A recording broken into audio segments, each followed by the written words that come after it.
हो जाएगा। इससे पहले भी हम डॉजियर शेयर कर चुके हैं दुनिया के सामने। प्राइम मिनिस्टर ने कहा कि दुनिया इस पे एक्शन ले।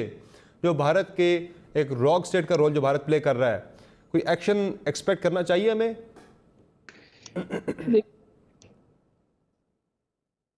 जी सलीम साहब साहब। नहीं, मेरे ख्याल में हमें एक्सपेक्ट नहीं करना चाहिए। होना चाहिए एक्शन, लेकिन अनफॉर्चुनेटली इस वक्त इंडिया जिस तरीके से वेस्ट का पसंदीदा एक चहीता मुल्क बन गया है, बल्कि अमेरिका तो लगता है कि इंडिया को इस खित्ते का अपना इजराइल बनाना चाहता है चाइना के कंटेक्स्ट में। और फिर जितनी वो बड़ी मार्केट है, और फिर अमेरिका जो कि बेसिकली इंटरनेशनल ऑर्गेनाइजेशंस को भी अमेरिका और उसके इत्तेहादी ही कंट्रोल करते हैं।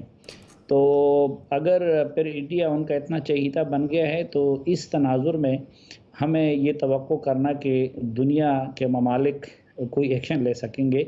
सफारती महाज पे चीन और तुर्की इस तरह के 2-3 ममालिक हैं जो कश्मीर के मामले पे हमें सपोर्ट करते हैं। तो हो सकता है कि उनकी तरफ से अगर किसी फोरम पे बात हो तो पाकिस्तान के हक़ में बात की जाए, लेकिन मुझे नहीं लगता। अब देखें, ये तो एक वाक़या है और जिसके बारे में पाकिस्तान के पास एविडेंस आ गए हैं। इससे पहले कुलभूषण यादव का इससे भी बड़ा एविडेंस है, और उससे भी बड़ा जो कज़िया है, जो यूएन के सिक्योरिटी काउंसिल का एक अधूरा एजेंडा है, वो तो मकबूजा कश्मीर का केस है और मामला है। अब उस पर दुनिया ने हमारा साथ नहीं दिया, और अभी रिसेंटली उसने, यानी वो तो एक बदतरीन दहशतगर्दी भी थी, सफाकियत भी थी, जिस तरीके से मोदी ने कश्मीर के स्टेटस को तब्दील किया। तो आपने देखा कि उस मसले पे हमारे अरब दोस्तों ने भी हमारी हिमायत नहीं की। तो मेरे ख्याल में इस वक्त पाकिस्तान जिस तरह एक लिहाज से सफारती तन्हाई का शिकार है, और फिर हमारी हुकूमत या उसकी खारजा जो वज़ारत ख़ारिजा भी इस काबिल नहीं है इन दिनों में कि वो अपने हक़ में लॉबिंग कर सके। तो मुझे तो कोई उम्मीद और कोई तवक्को नहीं है कि इस पे कोई बाहर की दुनिया की कोई ताकत या इदारा नोटिस ले लेगा। ठीक है जल साहब, हम अपनी स्ट्रेटेजिक लोकेशन का बड़ा इस पे हमें फ़ख्र होता है कि बड़ी हमारी अहम स्ट्रेटेजिक लोकेशन है दुनिया के नक्शे पे। पाकिस्तान बड़े अहम नुक्ते, एक अहम पॉइंट पे वाक़ है, और सारी दुनिया जो है वो पाकिस्तान पे ही बड़ा इन्हिसार है इस पूरे खित्ते के अंदर। जो भी किसने कोई एडवेंचर करना या जाए, जो भी मामलात हैं दफाई एतबार से, लेकिन क्या वजह है कि क्यों हमारी बात नहीं मानी जाती? हम इतना इंपॉर्टेंट डोजियर नवंबर में लेकर आए थे जिसमें भारत की तरफ से टेररिस्ट ट्रेनिंग कैंप्स रन करना, टेरर फाइनेंसिंग करना, पूरा एक मुनज़्ज़म हम जो भारत की तरफ से प्लान था पाकिस्तान के खिलाफ दहशतगर्दी का, वो सामने लेकर आए। P5 कंट्रीज़ को शेयर किया, यूएन में शेयर किया, कोई कुछ भी नहीं हुआ पूरी दुनिया के अंदर। फिर अब ये जो शवाहिद आज जो सामने आए हैं, पूरी कॉल्स हैं, पूरा रिकॉर्ड है हमारे इदारों के पास। प्राइम मिनिस्टर कह रहे हैं कि दुनिया इस पर एक्शन ले, जो सलीम साफी साहब कह रहे हैं कि एक्शन लग नहीं रहा कि लिया जाए। क्या वजह है, क्यों ये दोगला में आ रहा है? पाकिस्तान पे फैटफ की तलवार लटक रही है लेकिन भारत को कोई नहीं पूछता। बिस्मिल्लाहिर्रहमानिर्रहीम। देखिए, जहां तक आपकी स्ट्रेटजिक लोकेशन का आप बात कर रहे हैं वो बिल्कुल है, लेकिन इसी पे एक कॉन्फ्लिक्ट बन गया है। इसी स्ट्रेटजिक जोन को चाइना इस्तेमाल करना चाहता है और अमेरिका डिनाई करना चाहता है। अमेरिका निकल गया है लेकिन इंस्टेबिलिटी छोड़ गया है यहाँ पे, ताकि ये स्पेस यूटिलाइज ना हो सके। तो वो स्ट्रेटजिक लोकेशन अगर ना होती तो ये ड्रामा भी ना होता, ये आपके यहाँ मसाइल भी ना होते। दूसरी चीज ये है कि पाकिस्तान का अपना कसूर है इसमें। पहली बात तो ये कि हमारे पहली हुकूमतों ने ये सारा कुछ देखा लेकिन इस पर अमल नहीं किया। मैंने फॉरेन ऑफिस से एक दिन रिक्वेस्ट की, मैंने कहा कि देखें, अब तो नजर आ गया है कि ये फॉल्स फ्लैग ऑपरेशन करते हैं, टेररिज्म कराते हैं, तो आप बोलते ही नहीं। उन्होंने कहा जी हमारे अपने लीडर इतना कुछ अपने सर पे ले लेते हैं, अपने आप की गर्दन पेश कर देते हैं, तो हम क्या जाके डिफेंड करें उनको। तो ये भी एक अलमिया है कि आप कहते हैं हमें क्या भेजने चाहिए थे वहां पे। दूसरा इशू ये है कि अब आपने डोजियर भेजे और ये भेजा यूनाइटेड नेशन में या P5 के कंट्रीज को दिया, उसके बाद आप सो गए, आपने समझा कि इतना काफी था, तो ये काफी तो नहीं है। तसल्सल नहीं है। अभी साफी साहब ने जो आपको बात बताई है, भारत का एक पलड़ा भारी तो है ना।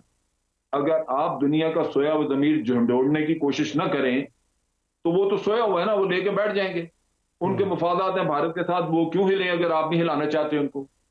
आपने जाके किसी थिंक टैंक का दरवाजा खटखटाया कि उसके सामने सारे ये शवाहिद रख के तो उससे आप आर्टिकल्स लिखवाते, उससे आप इसके ऊपर रिसर्च करवाते और दुनिया में फैलाते? क्या आपने डेलीगेशंस भेजे जो जा जाके मुल्कों को बताएं कि जनाब हमारे साथ ये हो रहा है, 80,000 लोग हमारे मरवा दिए इन्होंने इसी काम की वजह से, ये टेररिज्म कराते रहे हैं। और अब भी ये प्रेस कॉन्फ्रेंस हो गई, इसके बाद आप देखेंगे ये सो जाएंगे, उसके बाद खत्म हो गई बात। इतने पे आप तसल्ली हो जाएगी। पाकिस्तान में हम टीवी शो करते रहेंगे, बाहर किसी को इस उर्दू के टीवी शो का इतना भी पता नहीं चलेगा जो यहां थोड़ा बहुत चलता है, क्योंकि इंग्लिश के प्रोग्राम नहीं है। और जहां तक ताल्लुक है फॉरेन ऑफिस और इन लोगों का, इन्होंने इसको आगे मजीद बढ़ाना नहीं है। मुझे पता है जो उसका हशर हुआ इतना जबरदस्त डोजियर था, उसमें बैंकों के ट्रांजैक्शन रसीदें जो बैंकों से इंटेलिजेंस ने लेके दी, आप इस्तेमाल ही नहीं की। FATF वगैरह कहीं आप गए ही नहीं। चल इंटरनेशनल कोर्ट ऑफ जस्टिस में चले जाते कि जी ये टेररिज्म करा रहे हैं, कहीं तो आप भाग दौड़ करें ना। आप तो बतख की तरह बैठ जाते हैं कि जनाब आप खुद ही कुछ होता रहेगा, तो वो तो नहीं होता ना यार। तो असल दुख ये है कि हमें शवाहिद की कमी नहीं होती, लेकिन हम अपना होमवर्क नहीं करते, हम वो मेहनत नहीं करते जो भारत करता है। भारत ने हर वो जो विजिटर वहां पे उनके मुल्क में आया है, उससे रीजनल टेररिज्म के ऊपर एक जैसे ही उनकी वो जॉइंट कम्युनिकेशन होता है उसमें वो चीज शामिल होती है कि जी हम सारे मुल्कों को ये नहीं करना चाहिए। आपने कभी किसी विजिटर से कहा, हमारा टर्की हमारा इतना करीबी दोस्त तैयब उर्दगान यहाँ पे आया, उसके जॉइंट कम्युनिकेशन में ये चीज नहीं आपने की कोशिश?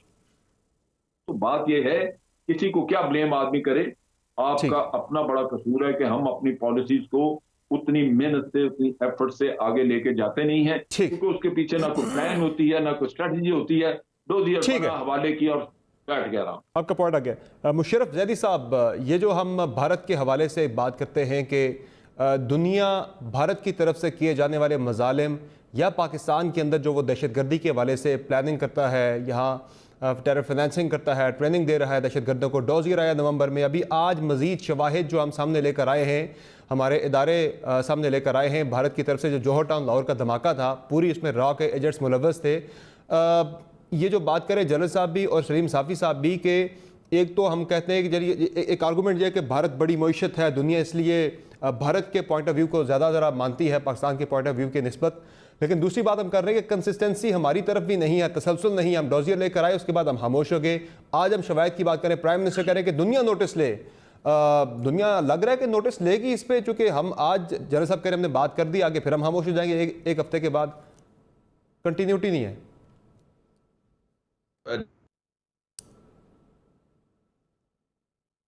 जी मुशर्रफ भाई, राब्ता मुनक़ता हो गया है मुशर्रफ ज़ैदी साहब से हमारा। दोबारा उनसे राब्ता बहाल करते हैं और उनसे जानने की कोशिश करेंगे कि इस पर अब क्या होना चाहिए, क्या हम डिफरेंट रिजल्ट्स एक्सपेक्ट कर सकते हैं जब एक ही तरीका कार है हमारा। हम कुछ चीज़ होती है सामने लेकर आते हैं, वक्ती हमारी तरफ से एफर्ट होती है, लेकिन बाद में जाके फिर हम उस चीज़ पे भूल जाते हैं, खामोश हो जाते हैं, सुस्त हो जाते हैं, फिर हम रिजल्ट्स डिफरेंट एक्सपेक्ट करते हैं। क्या वो आ सकते हैं या नहीं? अच्छा, इस पर मुशर्रफ ज़ैदी साहब की तरफ दोबारा हम जाते हैं, राब्ता बहाल होता है। सलीम साफ़ी साहब, एक और बड़ा इंपॉर्टेंट एस्पेक्ट है, वो है अफगानिस्तान का। ज़ाहिर है जितनी दहशतगर्दी पाकिस्तान के अंदर भारत करवाता रहा है, नेटवर्क जहाँ पे टेरर फाइनेंसिंग होती रही, टेरर नेटवर्क चलाता रहा, वो वाया अफगानिस्तान चलता रहा।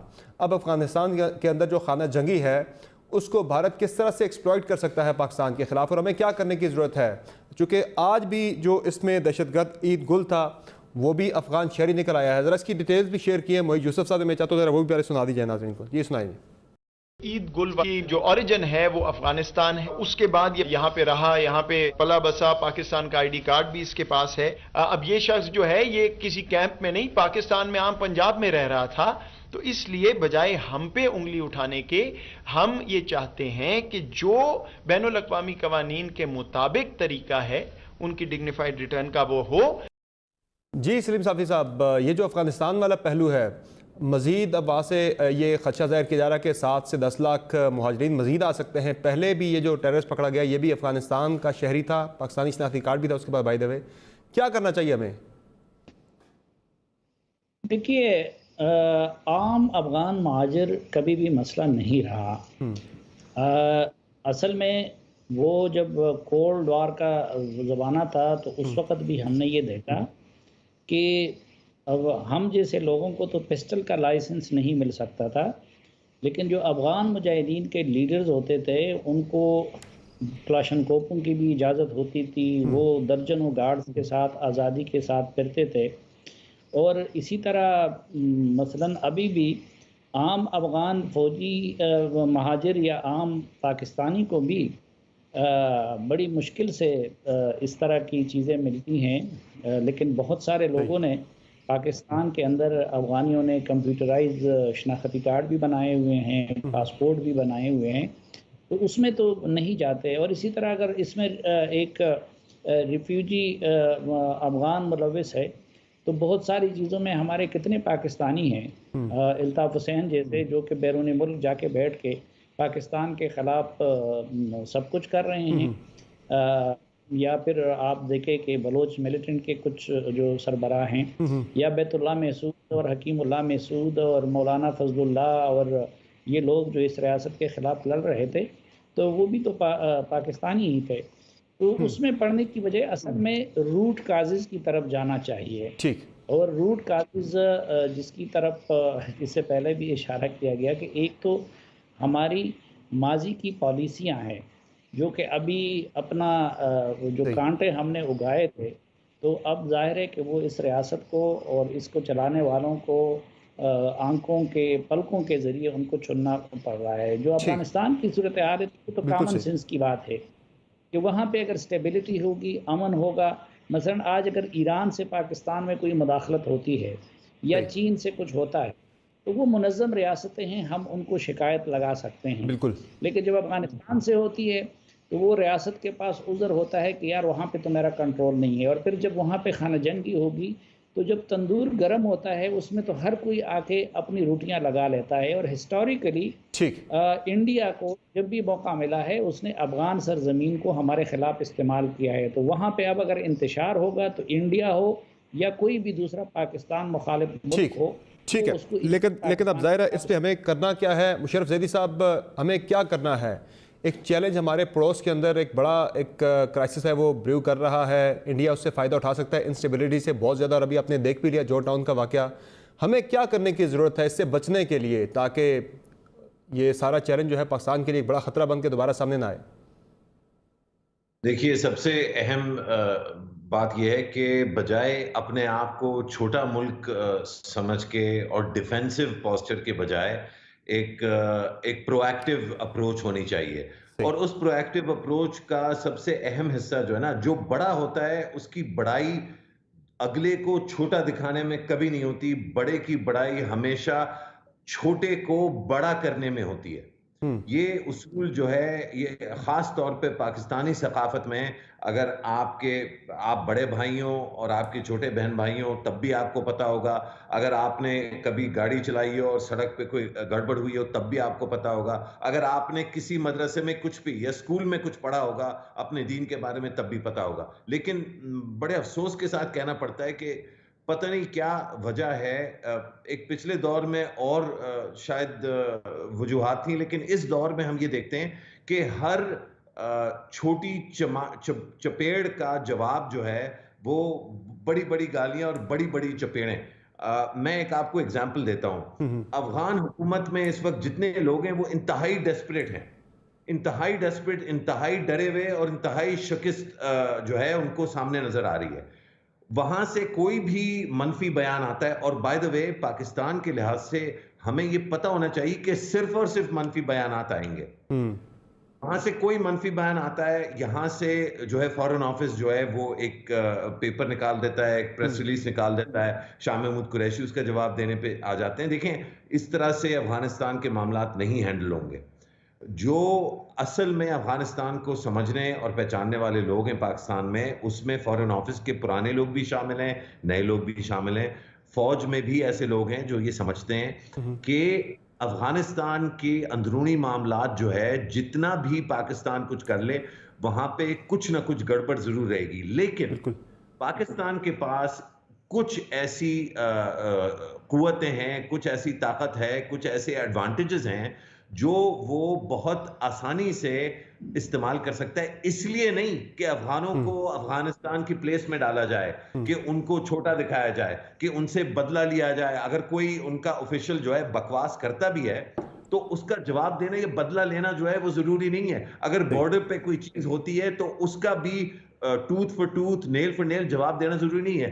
हर मनफी बयान पे बॉर्डर क्लोज कर देना या अफगान ट्रांजिट ट्रेड पे काम ना करना या छोटी छोटी चीजों पे उलझना जो है, ये वाहिद तरीक़ेकार है जिससे हिंदुस्तान और रॉ अपने जो मनफी मकासद हैं अफगानिस्तान में हमारे बहनों और भाइयों को मिसयूज करके हमारे खिलाफ वो जो है हासिल कर सकते हैं। तो इसका मतलब ये हुआ समर के अगर आपने अफगानिस्तान में जो सिविल वॉर आने वाली है और जो मसाइल आने वाले हैं उसमें कोई भी किरदार अदा करना है तो आपने बड़े भाई की तरह, वाक़तन बड़े भाई की तरह मामलात को चलाना है।